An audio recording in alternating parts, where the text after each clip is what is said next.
وہ جو چیز شریعت میں بیان ہوئی ہمیں وہ دینا ضروری ہے. تو دیکھیے گندم، جو، کھجور، کشمش اور منقع، جب سا اور نصف سا یعنی تقریباً 1.25 کلو اور 4.5 کلو کے نصاب کی جب بات کی جاتی ہے تو بہتر تو یہی ہے کہ آپ اس میں سے اتنا یعنی گندم، کھجور یہ آپ جا کر صدقہ کریں، عین میں سے عین.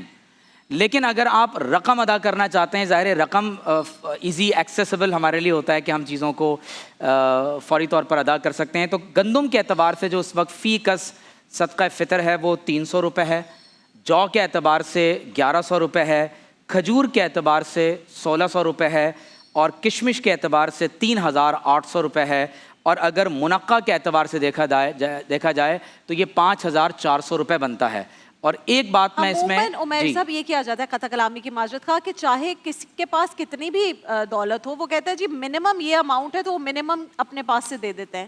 تو یہ اختیار خود ہمارا ہے، ہم نے ڈیسائیڈ کرنا ہے یا ہمیں دیکھنا ہے کہ جی میرے پاس اگر اتنے وسائل ہیں تو میں میکسیمم دوں یا مڈ کیٹیگری میں رہوں. جب قرآن میں اللہ تعالیٰ نے فرمایا کہ جو لوگ روزہ رکھنے کی طاقت رکھتے ہیں وہ ایک مسکین کا فدیہ ادا کریں تو شاہ ولی اللہ فرماتے ہیں کہ یہ صدقہ فطر مراد ہے. اب آگے جا کر کیا قرآن نے کہا ہے کہ ومن تطوع فہو خیر لہ، لیکن اگر کوئی اس سے زیادہ دے دیتا ہے، اس نے کہا کہ نہیں میں ایک نہیں میں 50 مسکینوں کو کھانا کھلاؤں گا، تو قرآن کہتا ہے تمہارے لیے زیادہ بہتر ہے. اور آپ علیہ السلام نے خود فرمایا کہ اللہ کے بندوں کبھی زکوٰۃ کے علاوہ بھی خرچ کر دیا کرو. اور ایک آخری بات میں اس میں بیان کر دوں کہ اس کی فضیلت کیا ہے. جب عید کا دن آتا ہے تو سنت یہ ہے کہ نماز عید الفطر سے پہلے صدقہ فطر کو ادا کر دیا جائے. لیکن فرض کیجئے کہ آپ نے اس دن صدقہ فطر ادا نہ کیا، نماز عید ادا کر لی تو یہ ساقط نہیں ہوگا. آپ کو نماز عید الفطر کے بعد اپنی طرف سے اپنے اہل خانہ کی طرف سے صدقہ فطر ادا کرنا ہے. گزشتہ سالوں کا اگر کسی نے صدقہ فطر ادا نہیں کیا تو وہ ادا کرے گا. اور حدیث میں یہ بات ذکر ہے کہ ہمارے جو روزے ہیں، ہماری عبادات ہیں، یہ زمین و آسمان کے درمیان معلق رہتی ہیں. اللہ اکبر. لیکن جو ہی ہم اللہ تعالیٰ کی رضا کے لیے رمضان المبارک کے اختتام پر یہ صدقہ فطر ادا کر دیتے ہیں، اللہ تعالیٰ روزوں میں عبادات میں کمی کوتاہی کو بھی معاف کرتا ہے. اور اس انسانی خدمت کی وجہ سے اللہ تعالیٰ ان عبادات کو قبول بھی فرماتا ہے. اور جب نماز عید الفطر کے لیے لوگ نکلتے ہیں تو فرشتے شاہراہوں میں، راستوں میں کھڑے ہوتے ہیں اور ان کو کہتے ہیں کہ تمہارے لیے یہ پیغام ہے، بشارت ہے کہ اللہ نے تم سب کی مغفرت فرما دی. کیا بات ہے، سبحان اللہ. ایک اور لائیو کال ہے دانش ہمارے جی السلام علیکم. وعلیکم السلام. جی میرے بھائی کون کہاں سے بات کر رہا ہے، کیا سوال ہے آپ کا؟ رفیق عارف والا سے. سر عورت کی میت کو کہاں کون لوگ دے سکتے ہیں اور قبر میں کون اتار سکتا ہے؟ اچھا ابھی پوچھ لیتے ہیں. صدقہ فطر سے متعلق عامر عبداللہ صاحب، جیسے ہے کہ نماز عید سے پہلے دینا ہے، لوگ اسی مومنٹ کا انتظار کرتے ہیں کہ ہم نماز عید کے لیے جا رہے ہوں گے تو ہی ہم راستے میں دیں گے، اور پھر کوئی نظر نہیں آتا تو وہی جو جس طرح ہم نے پہلے بات کی کہ عید کے اجتماعات کے باہر اور مسجدوں کے باہر جو پروفیشنل گداگر کھڑے ہوتے ہیں وہ لوگ اپنی ذمہ داری ختم کرنے کے لیے انہی کے ہاتھ میں پکڑا دیتے ہیں. تو اس میں بہتر کیا ہے کہ آپ پہلے سے ہی جیسے ابھی دے دیں کسی کو ڈھونڈ کر، یا پھر وہ نماز عید سے پہلے والا ہی معاملہ ہے؟ بسم اللہ الرحمن الرحیم. بہت خوبصورت گفتگو ہوئی ہے صدقۃ الفطر کے حوالے سے. اس کی فرضیت کا بھی، وجوب کا بھی، اہمیت کا بھی، غرض و غایت کا بھی، سب چیزوں کا ذکر ہو گیا. اور آپ کا سوال بہت اہم ہے. حدیث شریف میں تو جو آیا ہے وہ یہ ہے عید الفطر سے پہلے. تو اس پر اسی لیے علماء کرام کے مباحث ہیں. بعض یہ کہتے ہیں کہ اسی دن دینا افضل ہے، بعض کہتے ہیں 1-2 دن پہلے کی گنجائش ہے. اگر ان دونوں اقوال میں اور موجودہ سیناریوں میں، حالات میں ہم تطبیق کریں گے تو نتیجہ یہ نکلتا ہے کہ نبی کریم صلی اللہ علیہ وسلم کے دور اقدس میں جو بھی مساکین تھے وہ آس پاس کے قریب و جوار کے ہی تھے، اور جو وادیہ کے تھے، جو آس پاس دیہاتوں میں رہتے تھے، وہ عید کے اجتماع میں ہی شریک ہو سکتے تھے. چنانچہ انہیں اس موقع پر دیا گیا تاکہ وہ اس دن اپنی عید اچھی طرح گزار لیں. اور جو اجناس کا ذکر ہوا کہ مثال کے طور پر اگر کسی کے پاس کھجور ہے یا کشمش ہے یا منقع ہے یا اس کے پاس جو ہے یا گندم ہے تو وہ اس جنس کی شکل میں دے گا، تو وہ اسے پکا لیں گے، پیس لیں گے، اور ان کے گھر میں بھی روٹیاں پک جائیں گی، ان کے گھر میں بھی کھانا ہو جائے گا. لیکن آج کے جو حالات ہیں وہ بالکل چینج ہو چکے ہیں. کسی کے گھر میں آٹا تو موجود ہے لیکن گیس سلنڈر میں بھروانے کے لیے گیس پہ پیسے نہیں ہیں اس کے پاس چاول تو موجود ہیں لیکن گوشت خریدنے کے لیے پیسے نہیں ہیں اس کے پاس. تو اس لیے علماء کرام نے اس بات کی اجازت دی ہے، اور مصنف ابن شیبہ کی بھی ایک روایت سے ہمیں یہ اجازت ملتی ہے کہ اگر کیش کی شکل میں، نقدی کی شکل میں بھی دیا جائے تو اس میں کوئی حرج نہیں ہے. اور آج کے دور میں جبکہ مساکین جو حقیقی مستحقین ہیں وہ اس طرح دروازے پر نہیں آتے یا اس طرح موجود نہیں ہوتے. ان کے لیے اگر کسی کو وکیل بنا کر, جس طرح مختلف انجمنیں ہوتی ہیں مساجد میں, مدارس میں, طلباء ہوتے ہیں, یا پھر ایسی این جی او جو دیانتداری کے ساتھ ان تک پہنچاتی ہیں اور اپنی عید کو حقیقی خوشیوں میں تبدیل کرنے کے لیے وہ اپنی عید ان لوگوں کے ساتھ گزارتی ہیں, تو ان کو اگر آپ ایک ہفتے قبل بھی دے دیں تاکہ ان تک پہنچ جائے تو یہ بہت اچھا مستحسن اقدام ہوگا, اور انشاءاللہ اس میں اللہ تعالیٰ کی طرف سے انعام بھی ملے گا, اکرام بھی ملے گا. اور کوشش یہ کرنی چاہیے, جو بوجھ والی بات ہے نا, وہ بوجھ والی بات نہیں ہونی چاہیے. بڑی خوش دلی کے ساتھ جس طرح ہم شاپنگ کرتے ہیں, ہم باقاعدہ لسٹنگ کرتے ہیں, اسی طرح لسٹنگ ہونی چاہیے. اور یہ آپ کا سوال بہت عمدہ تھا کہ انسان کو اپنی حیثیت کے مطابق فطرت و صدقۃ الفطر دینا چاہیے.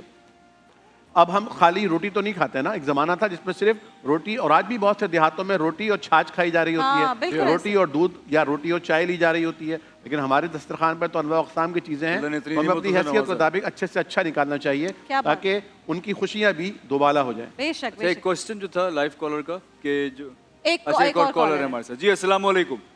وعلیکم السلام. دانش بھائی کیسے ہیں آپ؟ جی میں ٹھیک ہوں. جی میری بہن بتائیے گا کیا سوال ہے آپ کا؟ میں نے علماء صاحب سے یہ پوچھنا تھا کہ مطلب کتنا ٹائم بیوی اپنے شوہر سے دور رہے تو ان کا نکاح ٹوٹ جاتا ہے؟ کتنا ٹھیک ہے. آپ کا یہ ذاتی مسئلہ ہے, آپ کسی کے لیے پوچھ رہی ہیں؟ ذاتی مسئلہ ہے, میں سنگل مدر ہوں. تو آپ کو کتنا عرصہ ہو گیا ہے شوہر سے دور رہتے ہوئے؟ ویسے تو شادی کو 7 سال ہو گیا. ان 7 سالوں میں 2 سال بھی میرے ہسبینڈ میرے ساتھ نہیں رہے. اور اس کی وجہ کیا ہے؟ مطلب فیملی میں شادی ہوئی تھی نا, خالہ کے گھر پہ شادی ہوئی تھی. خالہ کا بیٹا 4 نندے ہیں, تو وہ لڑائی جھگڑا, تہمت لگانا, الزام لگانا, اس کی وجہ سے پھر میرا وہاں پہ دل نہیں کرتا رہنے کا. تو وہ پھر مجھے لینے بھی نہیں آ رہے, الگ بھی نہیں رکھ رہے. اچھا ٹھیک ہے, پوچھ لیتے ہیں یہ والا بھی. اور موسوی صاحب صدقہ فطر والا بھی سوال ہے. پھر ایک اور جو اس سے پہلے آیا تھا کہ بیوی کو جو قبر میں اتارنا ہے تو وہ کون اتارے, اور کون کاندھا کون لوگ لوگ اس کو جنازہ کو کندھا دے سکتے ہیں, اور قبر میں اتارنے کے لیے کیا ہے؟ اعوذ باللہ من الشیطان اللعین الرجیم. بسم اللہ الرحمن الرحیم. صدقہ یا زکوٰۃ فطرہ جو ہے یہ واجب ہے ہر وہ شخص پر کہ جو اپنے 1 سال کے اخراجات کی یا اس کے پاس موجود ہیں پورے سال کے, یا اس کے پاس صلاحیت موجود ہے کہ وہ اس کو حاصل کر سکتا ہے. نہ صرف اس کے اپنا فطرہ واجب ہے بلکہ تمام وہ افراد جو اس کے تحت کفالت ہیں ان سب کا فطرہ نکالنا ہے. جو آپ نے سوال کیا میں اسی میں سے 2-3 پوائنٹ اٹھاؤں گا. اور دیکھیں یہ جو نظام ہے اللہ تعالیٰ کا, انسان غریبوں اور مسکینوں کو, غریبوں کو یاد رکھے اپنی عید کے اندر, اس لیے پروردگار نے یہ اہتمام کیا تاکہ جو ان چیزوں کو اگر فالو کیا جائے گا تو شاید کوئی بھی ایسا نہیں رہے گا جو عید منائے بغیر رہ جائے. یعنی اس کے لیے اہتمام ہو, اس لیے زکوٰۃ فطرہ ہے تاکہ غریبوں کا خیال رکھا جا سکے. بہتر یعنی اس میں جو حکم ہے وہ یہ ہے کہ تقریباً فقہ جعفری کے مطابق تقریباً 3 کلو بنتا ہے 1 ساع, اور اتنا نکالنا ہے. اور بہتر ہے کہ اس سے زیادہ اگر نکالتا ہے تو مستحب ہے, یعنی ثواب ملے گا جتنا زیادہ نکال سکتا ہے. جتنے بھی افراد تحت کفالت ہیں ان سب کی طرف سے نکالنا ہوگا. اور جیسا میں نے ابھی آپ کی خدمت میں عرض کیا کہ اگر ایک شخص فقیر ہے اور وہ چونکہ اس کے اوپر واجب نہیں ہے لیکن پھر بھی وہ نکالنا چاہتا ہے تو اس کے لیے بھی زکوٰۃ فطرہ نکالنا مستحب ہے. ایک امپورٹنٹ پوائنٹ اس کے اندر ایڈ کر دوں, وہ یہ کہ نکالنا کب ہے؟ نکالنا ہے نماز عید سے پہلے. جو شخص نماز عید پڑھنے کا ارادہ رکھتا ہے اور قصد رکھتا ہے اسے اس سے پہلے نکالنا ہے. اور اگر نہیں نکالا تو پھر اس کے بعد بھی ایسا نہیں ہے کہ وہ باقی نہیں رہے گا, اس کو نکالنا ہوگا. اور کیا عید کی نماز سے پہلے مثلا ابھی جو رمضان کے ایام گزر رہے ہیں اس میں نکال سکتا ہے؟ نہیں. تو اس میں یہ ہے کہ اس کو دے, قرضے کی نیت کر لے اس میں کہ میں اس کو ایز اے لون دے رہا ہوں, اور جب لون کی نیت کر لے گا تو پھر جب واجب ہو جائے گا اس کے اوپر وقت آ جائے گا اس وقت نیت کر لے کہ میں نے اس میں اس کو کیلکولیٹ کر لیا. اس طرح سے یہ پہلے بھی دیا جا سکتا ہے, اس میں کوئی مذائقہ نہیں ہے. نماز جنازہ کے حوالے سے نامحرم جو ہے وہ کاندھا دے سکتے ہیں بشرطیہ کہ اس کے عورت کے بدن کو مس نہ ہو رہا ہو, ٹچ نہ ہو رہا ہو. قبر میں اتارنے کے لیے لیکن محرم کا ہونا شرط ہے. صرف وہی قبر میں اتار سکتا ہے جو محرم ہو. اور بحمد اللہ تمام مسلمان اس بات کی رعایت کرتے ہیں کہ اس موقع پر جب اس کے چہرے کو کھولا جاتا ہے, قبر میں اتارا جاتا ہے, تو خود دور ہو جاتے ہیں. ان چیزوں کی رعایت کرنا, چونکہ نامحرم ہے, ایک خاتون ہے, لہذا ان کا احترام ہے اور اس موقع پر قبر سے دور ہو جانا چاہیے. فقط محرم ہے جو قبر کے اندر اتار سکتا ہے. کیا شوہر اپنی بیوی کو اور بیوی اپنے شوہر کو جو مرحوم ہو گئے غسل دے سکتا ہے عمیر محمود صاحب؟ دیکھیے اس پر تو اتفاق ہے کہ اگر شوہر کا انتقال ہو جاتا ہے تو بیوی اپنے شوہر کو غسل بھی دے سکتی ہے, کفن بھی دے سکتی ہے, اور ظاہر ہے کہ اس کی تدفین اور دیگر امور میں براہ راست وہ شرکت کر سکتی ہے. یعنی جو عموماً کہا جاتا ہے کہ اب وہ آپ کے لیے نامحرم ہو گیا, تو یہ بات غلط. یہ ہمارے ہاں بہت زیادہ سپرسٹیشس قسم کی چیزیں معاشرے میں ہیں. بعض اوقات اگر شوہر کا انتقال ہو جائے تو لوگ کہتے ہیں کہ اس لڑکی کو ہاتھ مت لگانے دینا, دیکھنا نہیں. میں نے خود دیکھا ہے. اور بعض اوقات خاندان کی کچھ بڑی بوڑھی عورتیں اس طرح کی باتیں بھی بناتی ہیں. لیکن کیسے آپ تو ساری عمر ایک خاتون کے ساتھ نکاح میں رہے ہیں یا وہ خاتون آپ کے ساتھ رہیں تو کیسے؟ بالکل ایسے یعنی کس قدر ایفیلیشن انسان کی ہوتی ہے. تو بیوی اپنے شوہر کو غسل بھی دے سکتی ہے اور اس کی تجہیز و تکفین کا اہتمام بھی کر سکتی ہے. جہاں تک تعلق اس بات کا کہ کیا شوہر اپنی بیوی کو انتقال کے بعد غسل دے سکتا ہے, کفن دفن میں یا قبر میں اتارنے کا اہتمام کر سکتا ہے, تو اس میں ہمارے ہاں اہل علم کا اختلاف ہے. جو ائمہ ثلاثہ ہیں جن میں خاص طور پر امام مالک, شافعی اور امام احمد بن حنبل رحمہم اللہ, ان کا موقف یہی ہے کہ شوہر اپنی بیوی کو غسل بھی دے سکتا ہے, اسے کفن بھی دے سکتا ہے, اسے قبر میں بھی اتار سکتا ہے. آپ علیہ الصلوۃ والسلام نے ام المومنین حضرت عائشہ صدیقہ رضی اللہ تعالی عنہا سے فرمایا تھا کہ اگر آپ کا میری زندگی میں وصال ہو گیا تو میں آپ کو غسل بھی دوں گا اور آپ کو کفن بھی دوں گا. اور حضرت سیدہ کائنات فاطمہ الزہرا سلام اللہ علیہا کو حضرت علی المرتضیٰ رضی اللہ تعالی عنہ اور حضرت ابو بکر صدیق رضی اللہ تعالی عنہ کی زوجہ حضرت اسماء بنت امیس رضی اللہ تعالی عنہما نے غسل دیا تھا. تو لیکن فقہ حنفی کے مطابق جو شوہر ہے وہ بیوی کو دیکھ سکتا ہے انتقال کے بعد, لیکن اس کو چھو نہیں سکتا, اور قبر میں اتارنے کے لیے کوشش کرنی چاہیے کہ جو محرم رشتہ دار ہیں, کیونکہ ظاہر ہے کہ اس میں عورت کے جسم کو ہاتھ لگانا ہوگا, اس کو قبر میں اتارنا ہوگا, تو جو محرم رشتہ دار ہیں وہ اس کو قبر کے سپرد کریں. بالکل ٹھیک ہے. لاہور اس کے مضافات میں کچھ ہی دیر میں اذان مغرب کا وقت ہوا چاہتا ہے اور اس کے بعد محفل علماء جاری و ساری, ہم واپس حاضر ہوں گے, ہمارے ساتھ رہے گا. پچھلے والے سوال پہ کسی نے کچھ ایڈ تو نہیں کرنا, جنازے والے اس پہ ہم آگے سوال پہ چلے جائیں. اچھا جی, ایک سوال آیا ہوا ہے کہ جس طرح ہم مرحومین کے ایصال ثواب کے لیے عمرہ کر سکتے ہیں, اس طرح کہ اپنے زندہ قریبی رشتہ داروں اور تعلق والوں کے ایصال ثواب کے لیے بھی کر سکتے ہیں عمرہ یا حج؟ ان کو تو پیسے دے کے بھیجنا دیں خود اگر زندہ ہیں تو.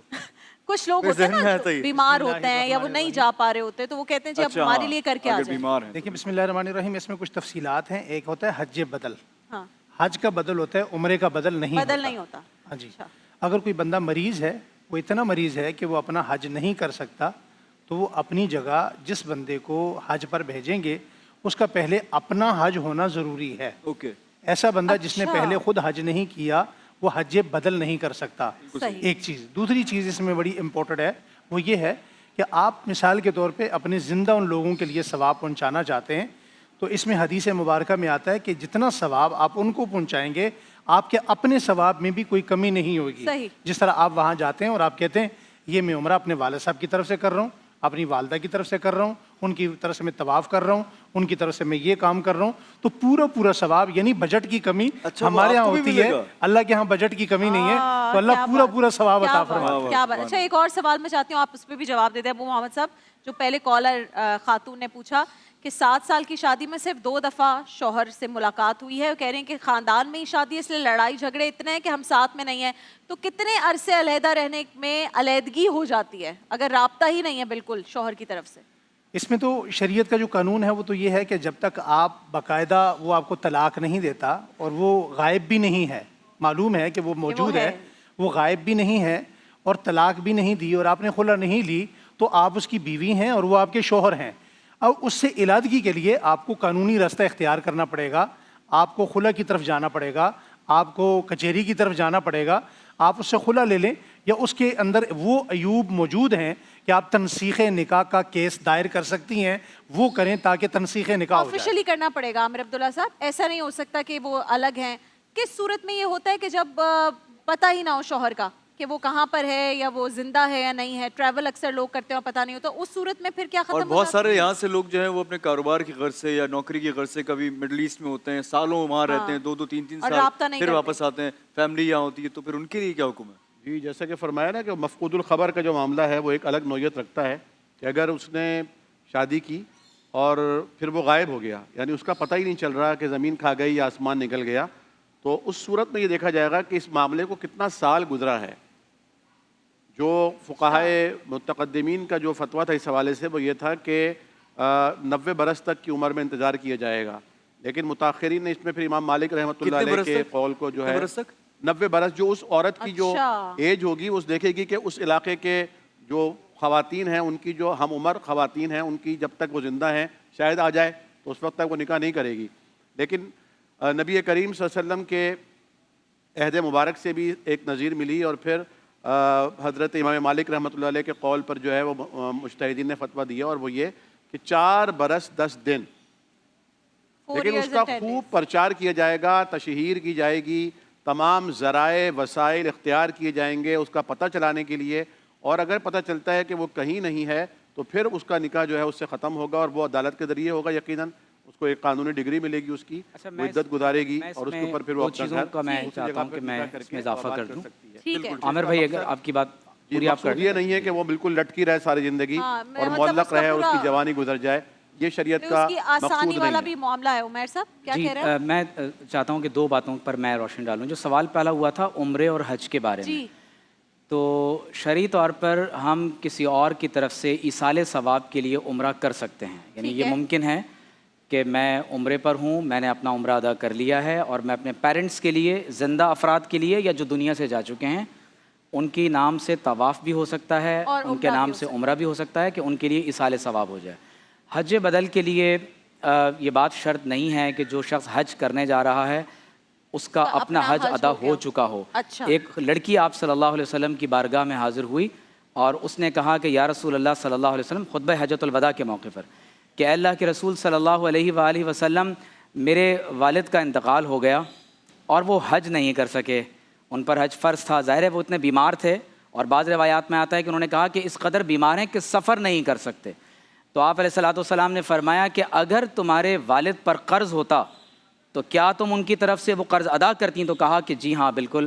تو آپ علیہ السلام نے فرمایا کہ تم ان کی طرف سے حج کر سکتی ہو. تو لہٰذا اگر کوئی شخص کسی کی طرف سے حج کرنا چاہتا ہے تو وہ اس کی طرف سے حج کر سکتا ہے. اس کی تفصیلی شرائط ہیں، جن میں سے ایک امپورٹنٹ بات یہ ہے کہ جس شخص کی طرف سے حج کیا جا رہا ہے اسی کی طرف سے تلبیہ پڑھا جائے گا اور اسی کی طرف سے نیت کی جائے گی. اور جہاں تک تعلق ہے اس بات کا کہ کیا نکاح ٹوٹ جاتا ہے، تو شوہر اور بیوی کتنے ہی عرصے تک ایک دوسرے سے جدا رہیں، نکاح نہیں ٹوٹتا تاوقتے کہ عورت جب خود یہ بات محسوس کر لے کہ میرا شوہر میرے حقوق و فرائض کو ادا نہیں کر پا رہا اور اب وہ اس سے علیحدگی حاصل کرنا چاہتی ہے. تو جو مسئلہ بیان ہوا کہ اس کی خبر معلوم ہی نہیں ہے کہ وہ اس وقت کہاں پر ہے، یہ ایک الگ بات ہے. عموماً ایسا ہوتا ہے کہ یہ معلوم ہوتا ہے کہ وہ کس ملک میں ہے، کہاں جاب کرتا ہے، کیا اس کے امور اور معاملات ہیں، لیکن شوہر نہ پاکستان آنا چاہتا ہے نہ بیوی کو وہاں بلانا چاہتا ہے. تو اس صورت میں اگر وہ علیحدگی چاہتی ہے تو اسے چاہیے کہ وہ عدالت میں کینسلیشن آف نکاح کا دعویٰ دائر کرے. کینسلیشن آف نکاح کا دعویٰ دائر کرے. اگر عدالت جی بالکل، تو اگر وہ کینسلیشن آف نکاح کا دعویٰ دائر کرتی ہے اور شرعی تقاضوں کو پورا کرتے ہوئے عدالت یہ دیکھ لیتی ہے کہ جو ظلم ہے وہ شوہر کی طرف سے کیا جا رہا ہے اور وہ اس کے بعد باقاعدہ کینسلیشن آف نکاح کا آرڈر جاری کر دیتی ہے، تو دونوں میں علیحدگی ہو جائے گی. لیکن فرض کیجئے کہ اگر عورت خلا کا دعویٰ بھی دائر کر دیتی ہے، اور یہ بہت بڑا پرابلم ہے جو ہمارے معاشرے میں ہوتا ہے کہ عدالتیں خلا دے دیتی ہیں، مفتی صاحب بتاتے ہیں کہ جب تک شوہر خلا نہیں دے گا تو خلا نہیں ہوگا، تو ایشو پورا لنگر آن ہو جاتا ہے.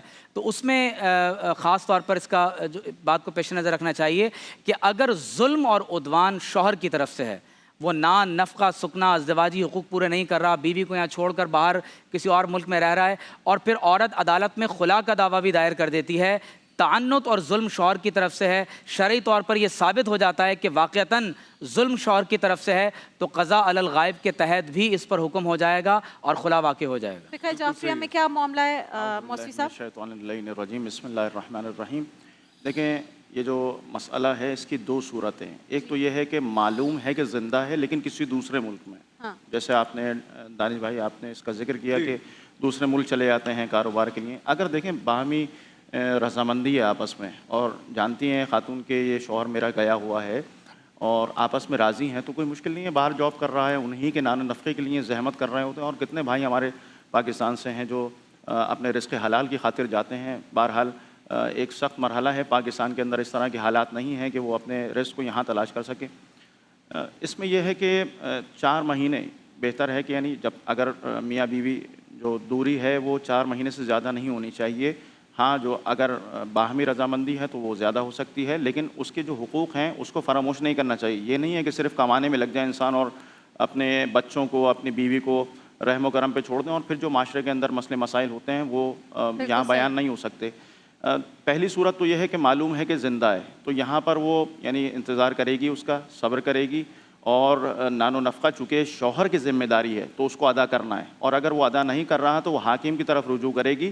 حاکم یا اس کا وکیل جو ہے وہ اس کے نان و نفقہ, اور اگر وہ نہیں ہے تو کسی کو اس نے اگر اپنا ولی و سرپرست یہاں پر چھوڑا ہوا ہے تو اس کی ذمہ داری ہے. اور اگر یہ دونوں بھی نان و نفقہ نہیں دے رہے, اس صورت میں اس کو یہ حق موجود ہے کہ وہ طلاق کے لیے حاکم سے کہے کہ چونکہ میرا حق ہی ادا نہیں ہو رہا کوئی, لہذا میں طلاق لینے کی یعنی وہ درخواست دائر کر سکتی ہے.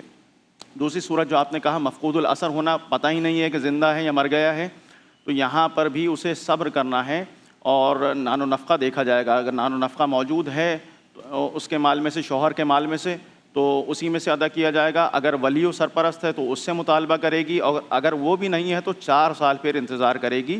4 سال تک وہ صبر کرے گی کہ میرا شوہر آتا ہے, اور اگر نہیں خبر ملتی تب بھی وہ خود سے طلاق نہیں لے سکتی بلکہ حاکم کی طرف جائے گی اور اس کی طرف سے پھر طلاق کے صیغے جاری ہوں گے. ایک چھوٹی سی بات اور ایڈ کر دوں کہ جب تک شرعی طور پہ صیغے طلاق کے جاری نہیں ہوں گے, جب تک طلاق ہمارے یہاں فقہ جعفری کے مطابق نہیں ہوتی. اگر کوئی کورٹ میں جا کے ڈائیورس کا کیس وہ اپلائی کرتی ہے اور وہاں سے وہ طلاق لے لیتی ہے, جب تک صیغے جاری نہیں ہوں گے وہ شرعاً طلاق شمار نہیں ہوتی. ٹھیک ہے, سب کا اوپینین آ گیا. بہت بہت شکریہ مفتی ابو محمد صاحب, آپ کا بہت زیادہ شکریہ, کیونکہ آج آپ روانہ ہو رہے ہیں انشاءاللہ, آؤٹ آف سٹی ٹریول کر رہے ہیں. آپ کے ساتھ اتنے دن بہت کچھ سیکھنے کا موقع ملا, بہت اچھی چیزیں ہم نے آپ کے منہ سے جو مسائل کے جوابات سنے اس سے میں نے بہت کچھ سیکھا, اینڈ آئی ایم شیور کہ بہت سارے لوگ مستفید ہوئے ہوں گے. بہت بہت شکریہ آپ کا. کچھ کہنا چاہیں گے؟ بسم اللہ الرحمن الرحیم. آخری بات میں کہنا چاہوں گا, سب سے پہلے تو جو گرین سیٹ کی گرینلی ہے اس کی پوری دنیا میں بڑی دھوم ہے, اور یہاں کی جو جتنے بھی پروگرام ہیں, بالخصوص علماء کی جو محفل ہے یا مجلس ہے, اس کے بڑے تذکرے ہیں, بڑی دھوم ہے. اللہ تعالیٰ اس کو اپنی بارگاہ میں قبول فرمائے. اس پر میں اپنے جاتے جاتے شکریہ ادا کرنا چاہتا ہوں گرین ٹی وی کی جو انتظامیہ ہے ان کا, اور جس انداز سے پھر بھائی دانش صاحب اور آپ اس پروگرام کو لے کر چل رہے ہیں. اللہ تعالیٰ کرے کہ یہ اس کا فیض جاری ساری رہے. آخر میں ایک میسج میں دینا چاہتا ہوں کہ اس وقت جو پوری دنیا کا سینیریو بنا ہوا ہے, میں اپنی قوم سے یہ کہنا چاہتا ہوں کہ اس وقت ہمارے ملک کو ہماری ضرورت ہے. 2 طرح سے ضرورت ہے. ایک تو اپنے ملک کے لیے, اپنی افواج کے لیے, پاک آرمی کے لیے, فضائیہ کے لیے, نیوی کے لیے, اور جتنی بھی افواج ہیں بالخصوص امن کے لیے دعا بھی کریں اور اتحاد کا مظاہرہ کریں. اور آخر میں جاتے جاتے میں ایک میسج یہ کہوں گا کہ اس مہینے میں رمضان المبارک میں آپ بہت سارے غریب لوگوں کا اپنا جو ہے نا خیال کرتے ہیں, لیکن ایک ایسا سفید پوش طبقہ ہے جن کا کوئی خیال نہیں کرتا. یقیناً آپ کے محلے میں ایک مسجد ہے, اس مسجد میں ایک امام ہے, ایک خطیب ہیں, ایک مؤذن ہیں, ایک قاری صاحب ہیں. آپ جہاں اپنے لیے بہت ساری شاپنگ کرتے ہیں, اپنا خیال کرتے ہیں, آپ کو روڈ پر ہاتھ پھیلانے والے بہت سارے لوگ نظر آئیں گے, مگر یہ وہ طبقہ ہے جو کسی کے سامنے ہاتھ نہیں پھیلاتا.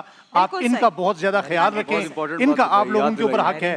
اور دوسرا آخری میسج یہ ہے کہ خاندان سادات جنہیں صدقہ نہیں لگتا, اس موقع پر اپنی خوشیوں میں انہیں بھی اپنے پاکیزہ مال میں یاد رکھیں. آپ کا بہت بہت شکریہ. اور آپ اپنے بیٹے کے تحفہ میری طرف سے, جزاک اللہ, بہت بہت شکریہ جی. اور مجھے بھی پتا چلا آپ کے بیٹے کا ختم القرآن ہے, مفتی صاحب کے بیٹے کا ختم القرآن ہے, جس وجہ سے آپ جلدی جا رہے ہیں, تو بہت بہت مبارک ہو اس. جزاک اللہ, بہت شکریہ. ہمارا بیٹا محمد, اس کا پہلی مرتبہ میرے اپنے مسلح پہ وہ قرآن سنا رہا ہے. کیا بات ہے, ماشاءاللہ. اس کا ختم ہے, انشاءاللہ آپ کے لیے دعا کی جائے. بہت بہت مبارک. آپ سب کا بہت شکریہ. آپ سب کا بہت شکریہ.